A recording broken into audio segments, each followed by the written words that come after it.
அடுத்து வரும் நிகழ்ச்சியானது ஜாய்ஸ் மேயர் ஊழியங்களின் நண்பர்கள் மற்றும் பங்காளர்களால் தாங்கப்படுகிறது.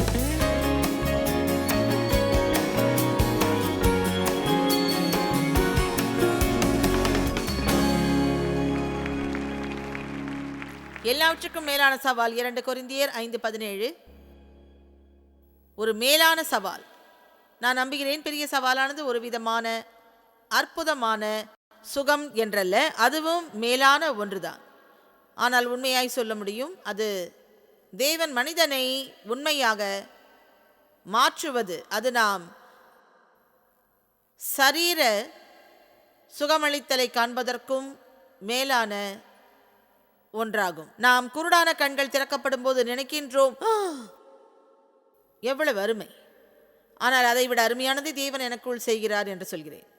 நான் எப்படி இருந்தேன், மேலும் இப்போது எப்படி இருக்கிறேன், என்னுடைய வாழ்வில் இருக்கும் மாற்றம், என் மனதில் மாற்றம், என் மனப்பான்மையில் மாற்றம், மேலும் நான் பிரயோஜனமற்றவளாக முறுமுறுக்கும், குறை கூறும், சாக்குப்போக்கு சொல்லும் ஒரு குணமுள்ள பெண், தவறாமல் ஞாயிறு தோறும் சபைக்கு செல்வாள், ஆனால் ஒருவருக்கும் கனி கொடாமல் இருந்து இப்போது அநேகருக்கு சுவிசேஷம் பிரசங்கித்தலின் மூலம் நன்மை செய்யும் அளவிற்கு மாற்றம். இது எனக்கு மிகப்பெரிய அற்புதமானது தான். மேலும் உங்கள் வாழ்விலும் இவ்விதமான அற்புதம் பெற்றிருக்கலாம்.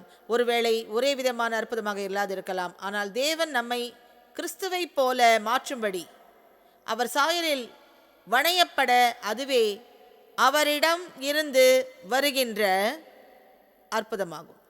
மேலும் நாம் இப்போது இருப்பதை காட்டிலும் புதிய சிருஷ்டியாக இருப்பதை குறித்து பரவசம் அடைவோம். ஆமென். 2 கொரிந்தியர் 5:17. கிறிஸ்துவுக்குள் இருப்பவன் புது சிருஷ்டியாயிருக்கிறான், முற்றிலும் புதிய படைப்பு. புதிய படைப்பு எனக்கு அது மிகவும் பிடிக்கும். முற்றிலுமாக முழுவதும் புதிய சிருஷ்டியாக இருக்கின்றான். பழையவை, முன்பிருந்த வாழ்வு மற்றும் ஆவியின் நிலை ஒழிந்து போயின. இதோ புது பொலிவுடன் புதிதான வாழ்வு வந்துள்ளது. இப்போதும் ஒரு முக்கிய காரியத்தை நீங்கள் கவனம் செலுத்த விரும்புகிறேன் இந்த செய்தியில். இதை கவனியுங்கள். இங்கு பழையவைகள் எல்லாம், எல்லோரும் சொல்லுங்கள், எல்லாம் ஒழிந்து போயின. மேலும் புதியவைகளோ, சொல்லுங்கள், உருவாயின. கவனியுங்கள். நான் நினைக்கிறேன் அநேக நேரங்கள் நாம் ஏற்கனவே பெற்றுக்கொண்டதை பெற்றுக்கொள்ள வேண்டும் என்று முயற்சிக்கிறோம். ஆச்சரியம் என்னவென்றால், தேவனை எதையும் செய்யும்படி செய்ய நாம் முயற்சிக்கவில்லை. அவர் ஏற்கனவே செய்ய வேண்டிய அனைத்தையும் செய்து முடித்துவிட்டு நாம் அதை எப்படி விசுவாசித்து நிதானித்து அதை உபயோகப்படுத்துவதை கற்றுக்கொள்ளும்படி நமக்காக காத்திருக்கிறார். எனவே உங்கள் பழைய நிலை ஒழிந்தது, புதிய நிலை வந்துவிட்டது. நீங்கள் கேட்கலாம், ஆனால் நான் இன்னும் ஏன் சோகமாகவே இருக்கணும்? ஒருவேளை தேவன் கொடுத்திருக்கும் பரிசை எப்படி பிரிப்பது என்பது உங்களுக்கு தெரியவில்லை. ஒருவேளை அதை உபயோகிக்கும் முறையை வாசித்திராமல் இருக்கலாம். ஒருவேளை நீங்கள் எப்படி செயல்படுவது என்று கற்றுக்கொள்ளாததால் இன்னும் செயல்பட முயற்சிக்காமல் இருக்கலாம். ஒருவேளை கோட்பாடுகளை நீங்கள் இன்னும் அறிந்து கொள்ள வேண்டும். உண்மை என்னவென்றால், நீங்கள் ஏற்கனவே அனைத்தையும் உங்களை கொண்டிருக்கிறீர்கள். நீங்கள் மறுபிறப்படைந்த தேவ பிள்ளை என்றால் உங்களுக்குள் ஏற்கனவே புதிய வாழ்வில் செயல்படும்படி அவ்வாழ்வை வாழ தேவையான அனைத்தும் இருக்கிறது. மேலும் நீங்கள் விசுவாசிக்க ஆரம்பிக்காத வரையில் ஒன்றும் மாற்றமடையாது. நீங்கள் ஏற்கனவே பெற்றுக்கொண்ட ஒன்றை பெறவில்லை என்று பெற முயற்சிப்பதில் நேரத்தை போக்க முடியாது. அப்படி செய்தால் எப்போதும் எரிச்சலுடனேயே காணப்படுவீர்கள். நேற்று சொன்னேன், எது ஒன்று மாறும் முன்பு உங்கள் மனம் மாற வேண்டும். எனவே நீங்கள் உள்ளாக புதிய சிருஷ்டி என்று நம்பும்படி நான் விரும்புகிறேன். உங்கள் ஆவியில் நீங்கள் புதிய சிருஷ்டி. தேவன் உங்களில் வாசம் பண்ணுகிறார். நீங்கள் அவரிடம் பாவத்தை மன்னிக்க கேட்டிருந்தால் தேவனுடைய விதை, விரிவாக்க வேதாகமத்தில் தேவனுடைய வித்து உங்களில் உண்டு என்கிறது. அதாவது தேவனுடைய அனைத்தையும் உங்களில் கர்ப்பம் தரித்திருக்கிறீர்கள். அது உங்களுக்குள் ஒரு விதையாக உள்ளது. இப்போது அந்த விதையை தேவ வார்த்தையை கொண்டு நீர் பாய்ச்சி, நீ களைகளுக்கு அவைகளை விலக்கி கொஞ்சம் கொஞ்சமாக அவை அழிந்திடாமல் பார்த்துக்கொள். அந்த சிறிய விதை பெரிதாக பெரிதாக அவைகளின் வேர் உறுதியாகும். வேதம் சொல்கிறது, தேவ அன்பில் வேர் கொண்டு நாட்டப்பட்டிருங்கள் என்று. கிறிஸ்துவுக்குள் வேர் கொண்டு நாட்டப்பட்டிருங்கள். உங்களில் விதை உண்டு, எனவே நீங்கள் வேர் பெற வேண்டும். மேலும் வேர் கொண்ட மாத்திரத்தில் உங்களில் இருந்து நற்கிரியை வளர்ந்து வளர்ந்து வளர்ந்து கொண்டே இருக்க, திடீரென அது எங்கும் பரவ, இப்போது நீங்கள் கனி கொடுப்பவராய் மற்றவர்களை போஷிப்பீர்கள். நாம் தேவனுக்குள் வளர்வது அவ்வளவு சுலபமல்ல. ஆனாலும் அதற்காகவே நாம் அழைக்கப்பட்டுள்ளோம். எபேசியர் 1:3.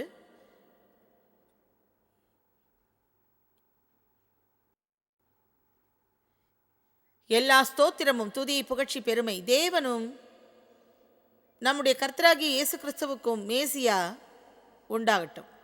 ஒருவேளை நம்மை ஆசீர்வதிப்பார், இல்லை.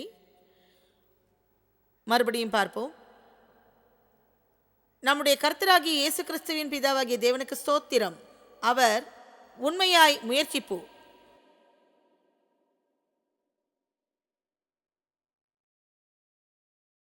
மேலும் ஒரு முறை, நம்முடைய கர்த்தராகிய இயேசு கிறிஸ்துவின் பிதாவாகிய தேவனுக்கு ஸ்தோத்திரம். அவர் நம்மை ஆசீர்வதித்திருக்கிறார். எனவே நாம் தேவனே எனக்கு ஆசீர்வாதம் வேண்டும் என்பதாக ஜெபிக்க வேண்டாம். நீங்கள் சொல்ல வேண்டும், நன்றி தேவனே, என்னை ஆசீர்வதித்திருக்கிறீர், நான் ஆசீர்வாதம் பெற்றிருக்கிறேன். ஒரு காரியத்தை எல்லாவற்றுக்கும் மேலாக நாம் பெற வேண்டும். இதை நீங்கள் அறிய வேண்டும். அதுதான் நாம் கிறிஸ்துவுக்குள் இருக்கிறோம் என்பது. இதை கவனியுங்கள். மேலும் இயேசுவின் மரணம் உயிர்த்தெழுதலின் மூலம் நமக்கு சுதந்திரமாக கொடுக்கப்பட்டுள்ளது. நாம் கிறிஸ்துவோடு உடன் சுதந்திரர். எதையெல்லாம் அவர் பிதாவிடம் பெற்றாரோ நாமும் பெற்றிருக்கிறோம். அவர் நமக்குள்ளும் நாம் அவருக்குள்ளும் இருக்கிறோம். அந்த அற்புதம்தான் நடக்கிறது புதிய பிறப்பின் போது. தேவனே உங்கள் ஆவியை சுத்தப்படுத்தி பரிசுத்தமாக்குகின்றார். பின்பு பரிசுத்த ஆவி வந்து வாசம் பண்ணி சட்டபூர்வமாக நிலைப்படுத்த நீ கிறிஸ்துவுக்குள்ளாகிறாய். இப்போது நீங்கள் இந்த பூமியில் இருக்கிறவர்களாக இருந்தாலும் உங்களில் ஒரு பகுதி கிறிஸ்து இயேசுவுடன் பரலோகத்தில் வீற்றிருக்கிறது. இந்த காரியத்தை நீங்கள் வேதம் முழுவதிலும் பார்க்கலாம். கிறிஸ்துவுக்குள், கிறிஸ்துவுக்குள், கிறிஸ்துவுக்குள், கிறிஸ்துவுக்குள். எனவே சில வித்தியாசமான காரியங்கள் இங்கு நடக்கிறது. நீங்கள் திருத்துவத்தன்மை கொண்டவர், நீங்கள் ஆவியாயிருக்கிறீர்கள், உங்களுக்கு ஆத்மா உண்டு, நீங்கள் சரீரத்தில் வாழ்கிறீர்கள். ஆவிக்குரிய ரீதியில் உங்களுக்கு தேவையானது உங்களுக்கு இருக்கிறது. நீங்கள் உங்கள் ஆவியின் பங்கானது ஆத்மா சரீரத்தின் பங்கை காட்டிலும் வலிமை உள்ளதாக இருந்தால் சீக்கிரத்தில் வெளிப்படையாக வாழ்வதை கற்றுக்கொள்வீர்கள் என்பதை நீங்கள் அறிய வேண்டும். அவ்வாறே நாம் செயல்பட வேண்டியதும் கூட. உலகம் அதனை தலைகீழாக கொண்டிருக்க நாம் சரியாய் செயல்பட வேண்டும். நாம் வெளிப்படையாய் வாழ வேண்டும். ஆதாமின் பாவத்திற்கு முன்பு அவனுடைய நடக்கை ஆவியின்படி இருந்தது. அவன் அனைத்தையும் தேவ கண்ணோட்டத்தில் பார்த்தான். அவனுக்குள் இருந்த தன்மைகள் அனைத்தும் அதிசயிக்க வைத்தன. ஒவ்வொரு மிருகத்திற்கும் பெயர் வைப்பது என்ன பெரிய விஷயம் என்கிறீர்களா? கவனியுங்கள். அப்படி செய்ய எனக்கு என் வாழ்நாள் முழுவதும் தேவைப்படும். நான் ஒரு மணி நேரத்திற்கு செய்ய வேண்டியதை குறித்து யோசித்து தடுமாறுவதுண்டு. அந்த ஆச்சரியமான உருவாக்கும் ஆற்றல் அவனிடம் இருந்தது. அவனுக்கு வல்லமை இருந்தது. அவனது ஆவி மனிதன் வல்லமை கொண்டிருந்தான். ஆனால் பாவம் செய்த போது ஆவியில் மரணம் அடைந்தான். அவனுக்கு இப்போது தேவனோட தொடர்பு இல்லை. மேலும் அவனது ஆத்துமா சரீரம் ஆளுகை செய்ய தொடங்கியது. அது நமக்கு தெரியும். ஏனென்றால் முதல் காரியமாக நடந்தது என்னவென்றால் அவன் பயம் நிறைந்தவனானான். தன்னைத்தானே கவனித்துக் கொள்ள ஆரம்பித்தான். தன்னை மூடிக்கொள்ள முயற்சித்து அவன் தேவைகளை தானே சந்தித்து கொண்டான். அவனுக்கு இப்போது தேவனோட தொடர்பு இல்லை. தேவன் அதிகமாக நம்மை நேசித்தபடியால் மீட்பின் திட்டத்தை உடனே கொண்டு வந்தார். சீக்கிரத்திலேயே அந்த மீட்பின் திட்டத்தை செயல்படுத்த ஆரம்பித்தார். மேலும் அவர் தம்முடைய ஒரே குமாரனை மாம்ச சரீரத்தில் அனுப்பி நம்முடைய பாவங்களை அவர் சுமந்து ஒரே பலியாகி எப்போதும் தேவ பிள்ளைகள் தேவனோடு நெருங்கிய உறவு கொண்டிருக்க செய்தார். இவை கிறிஸ்து மூலமே ஆயிற்று. தனிநபராக ஒருவர் நரகத்தை தேர்ந்தெடுத்தால் ஒழிய ஒருவரையும் பரலோகத்திற்கு செல்வதிலிருந்து பிசாசு தடுக்க முடியாது. இயேசு கிறிஸ்துவின் சுவிசேஷத்தை கேட்காவிட்டால் ஒருவரும் ரட்சிக்கப்பட முடியாது. எல்லா தலைமுறையினரும், எல்லா ஆண்களும், எல்லா பெண்களும், எல்லா பிள்ளைகளும் தேவனை அறிந்திட தனிப்பட்ட விதத்தில் தேவனை அறிந்திடும்படி வாசல் திறக்கப்பட்டிருக்கிறது.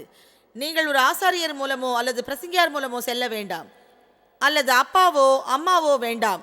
நீங்களாகவே தேவனோடு தனிப்பட்ட உறவை வைத்துக் கொள்ளலாம். நீங்கள் இரண்டாம் நிலை உறவை கொண்டிருக்க வேண்டாம். தேவனோடு உங்கள் சொந்த உறவின் நிலையை கொண்டிருங்கள். தேவன் சொல்வதை நீங்கள் கேட்க முடியும். நீங்கள் பரிசுத்த ஆவியால் நடத்தப்படுகிறீர்கள். நான் உங்களை இங்கிருந்து விடுவதற்கு முன் நீங்கள் உங்களை குறித்து பரவசப்படவில்லை என்றால் யாருமே உங்களுக்கு உதவ முடியாது. நீங்கள் யார் என்பதை நீங்கள் அறிய வேண்டும். உங்களில் இருப்பது என்ன என்பதை நீங்கள் அறிய வேண்டும். என்ன இருக்கிறது உங்களிடம் இப்போது? நீங்கள் ஆசீர்வதிக்கப்பட்டவர். நீங்கள் புது சிருஷ்டி. பழையவைகள் எல்லாம் ஒழிந்து போயின, இப்போது எல்லாமே புதியதாய் மாறியது. பாவத்திற்கு மரித்து விட்டீர்கள். கேளுங்கள், நான் பேசிக்கொண்டிருப்பது உங்கள் ஆவியின் பகுதியை பற்றி.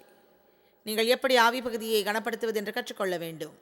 உங்கள் சிந்தனை, உணர்வுகள் சித்தத்திற்கு மேலாக அவை உங்கள் ஆத்மாவின் பேச்சுக்கள்.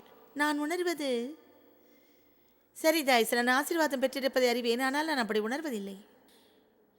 நான் என் வாழ்க்கையை பார்க்கும்போது நான் ஆசீர்வதிக்கப்பட்டிருக்கிறது தெரியல. நான் ஆசீர்வாதம் பெற்றவன் தானா? இல்லை. எங்கேயோ எப்போதும் என்னை மீறி போய்விட்டது. இல்லை.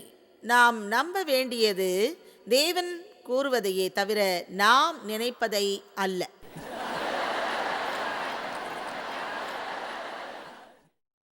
நீங்கள் ஏன் என்று ஒரு தீர்மானம் எடுக்கக்கூடாது. உங்கள் உணர்வுகள் என்ன செய்யுமோ செய்யட்டும், ஆனால்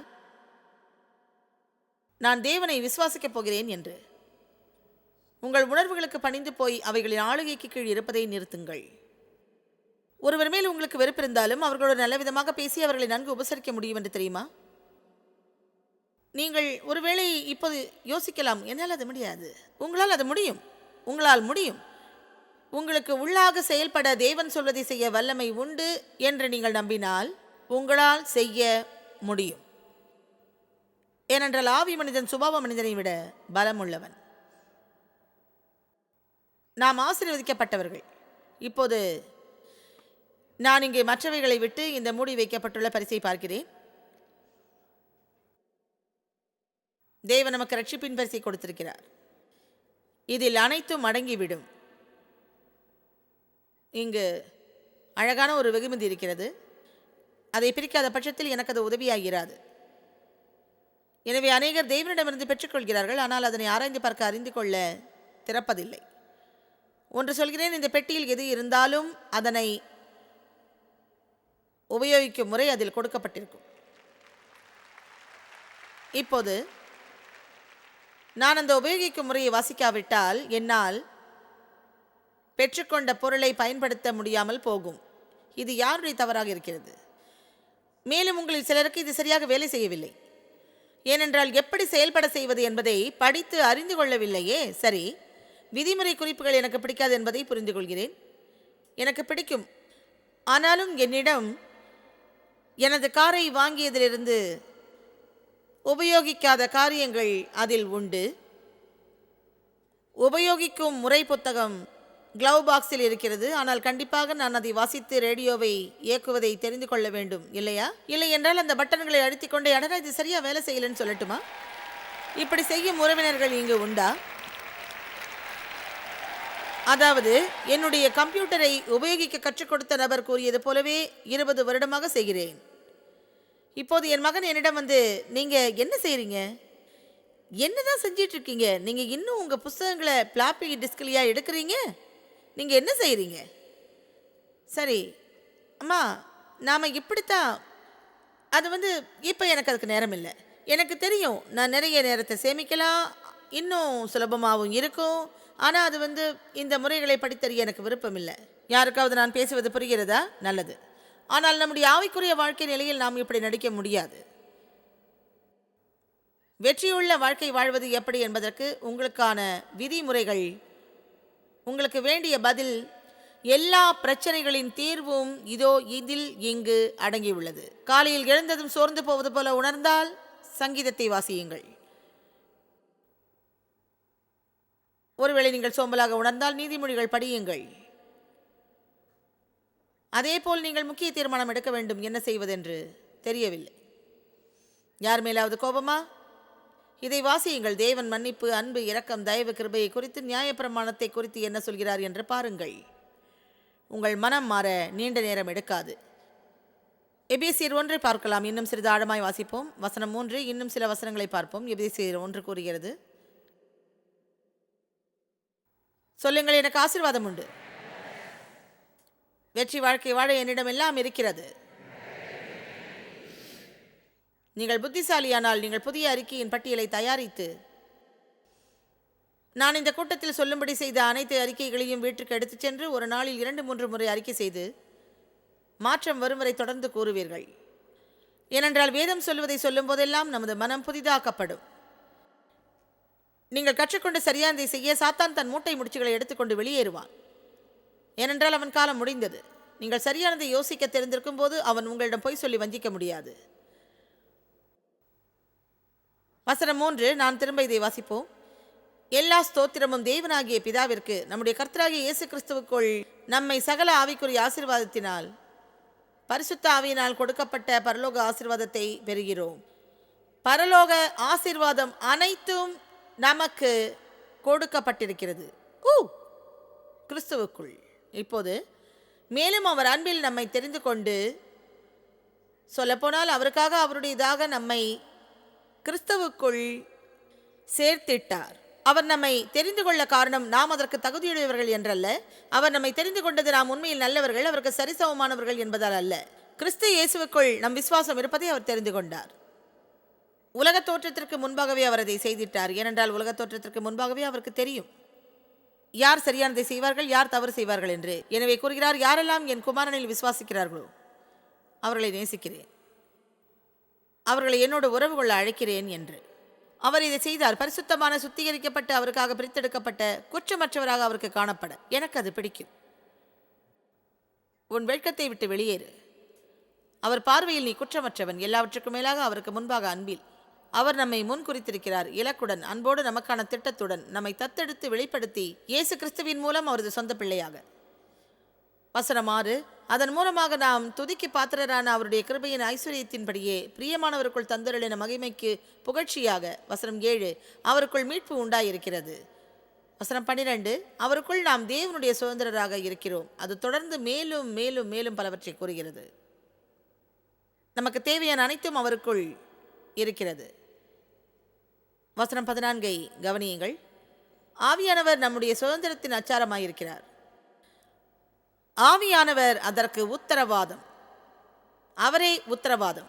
உங்களில் எத்தனை பேர் நீங்கள் ஒன்றை வாங்கும் பொழுது, குறிப்பாக மிக்சி, வாஷிங் மிஷின் அல்லது அதுபோல ஏதாவது, நீங்கள் முதலில் பார்ப்பது அதன் கேரண்டி இல்லையா?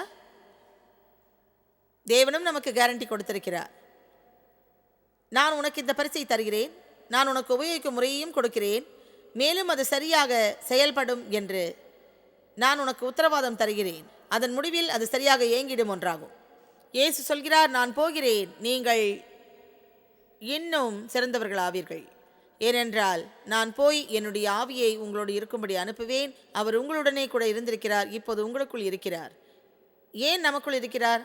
அவர் மட்டுமே நமக்குள் என்ன இருக்கிறது, மேலும் என்றென்றும் அதில் எப்படி நாம் மகிழ்ச்சியோடு மற்றும் அனைவரையும் மகிழ்விக்கவும் முடியும் என்பதை அறிந்தவர். உங்களை மாற்றிக்கொள்ள முயற்சித்து நீங்கள் போராடுகிறீர்களா? உங்கள் நேரத்தை வீணாக்குகிறீர்கள். அவர் இல்லாமல் ஒன்றும் உங்களால் முடியாது.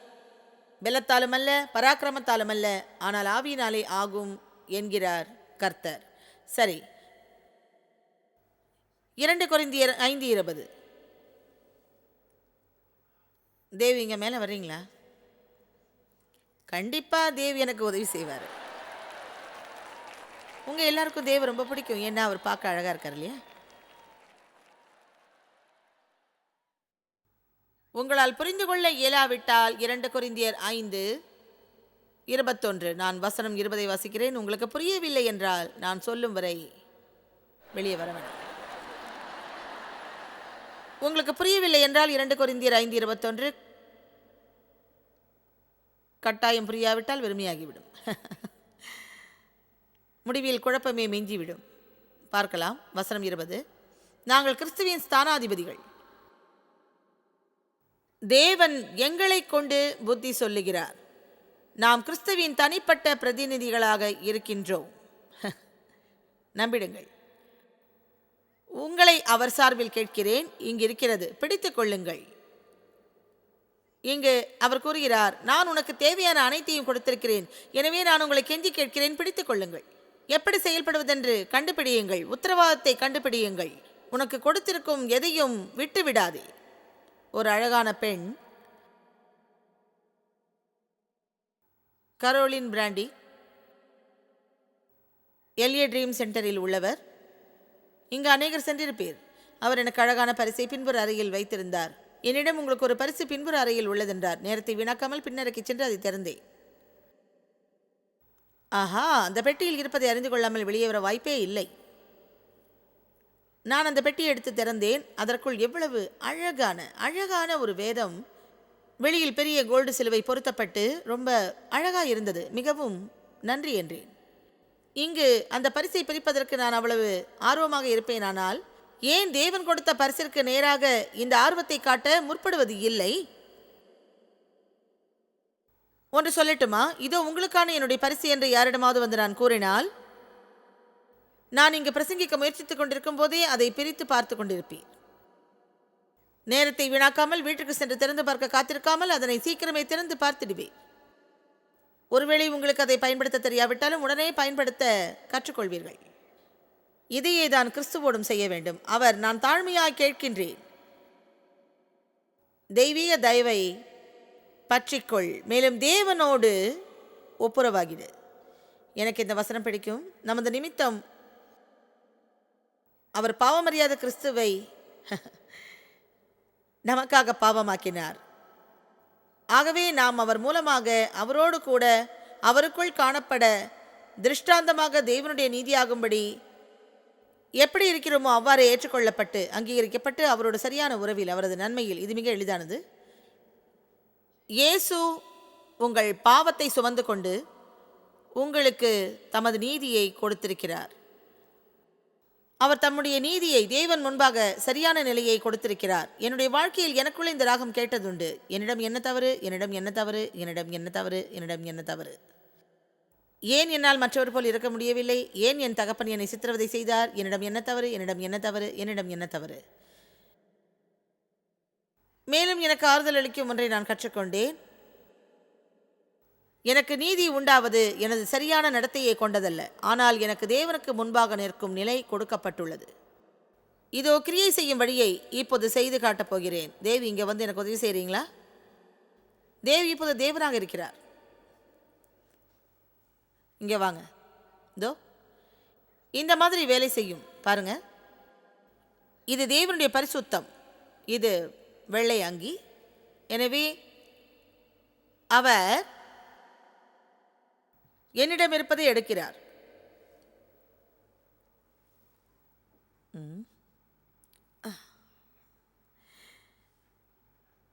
அது எனது பாவம்.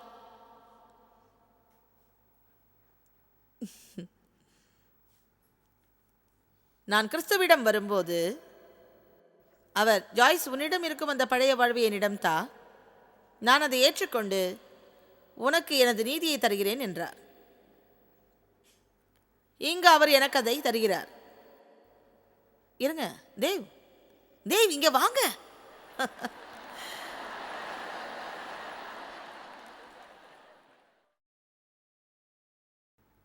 அடாடா, ரொம்ப சிக்கலாக்குறோமே.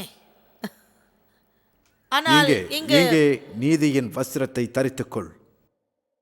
நான் இதை உனக்கு தருகிறேன். இது உனக்கு கொஞ்சம் பெருசா இருக்கு. இருந்தாலும் நான் உனக்கு உதவி செய்கிறேன். ரொம்ப அதிகமாக இல்லை. இது உனக்கு முற்றிலும் சரியானதா இருக்கு. ரொம்ப நன்றி. You are welcome. இப்போது அது போகட்டும். இதோடைய அர்த்தம், நான் சொல்கிற எல்லாத்தையும் நீ செய்வ. கட்டாயம் செய்யணும். இது அவரா பேசுறது. இதை சொல்லும்படி நான் சொல்லல. கவனியங்கள், நீங்கள் இந்த காரியத்தை முழுமையாக புரிந்து செய்யும்படியே முயல்கிறேன். நீங்கள் உங்கள் பாவத்தை கொடுத்தீர்கள், அவர் உங்களுக்கு தமது நீதியை கொடுக்கிறார். ஆனால் அதை பெறும்போது உங்களுக்கு மிக பெரிதாக இருக்கிறது. நாம் அதற்கேற்றவாறு வளர வேண்டும். நீங்கள் வாழ்வது தேவன் தமது வார்த்தையில் உங்களை குறித்து கூறியிருக்கிறபடியா அல்லது உங்கள் உணர்ச்சியின்படியா? ரோமர் 8:8 சொல்கிறது, நீங்கள் ஆவியின்படி நடந்து மாம்சத்திற்கு உட்பட்டவர்களாய் நடக்காதிருங்கள். அதுதான் உணர்ச்சி. நாம் உணர்வுகளை கொண்டிருக்கலாம், ஆனால் அவைகளுக்கு இணங்கவும் அது நம்மை ஆளவும் இடம் தர வேண்டாம். பங்காளர்களுக்கும் எங்களது நன்றியையும் பாராட்டுகளையும் தெரிவிக்கிறோம். ஒன்றாய் இணைந்து நாம் பசியுள்ளவர்களை போஷித்து உடைகளை கொடுத்து தேசங்களுக்கு சுவிசேஷத்தை சொல்லி வருகிறோம். எங்களை தொடர்பு கொண்டு உங்கள் ஜெப தேவைகள் மற்றும் எங்களின் வெளியீடுகள் பற்றி அறிந்து ஜாய்ஸ் அவர்கள் நிகழ்ச்சிகளை அறிந்து எங்களோடு இணைந்து தேவ அன்பை உலகிற்கு பரவச் செய்யுங்கள். அடுத்து வரும் நிகழ்ச்சியானது ஜாய்ஸ் மேயர் ஊழியங்களின் நண்பர்கள் மற்றும் பங்காளர்களால் தாங்கப்படுகிறது.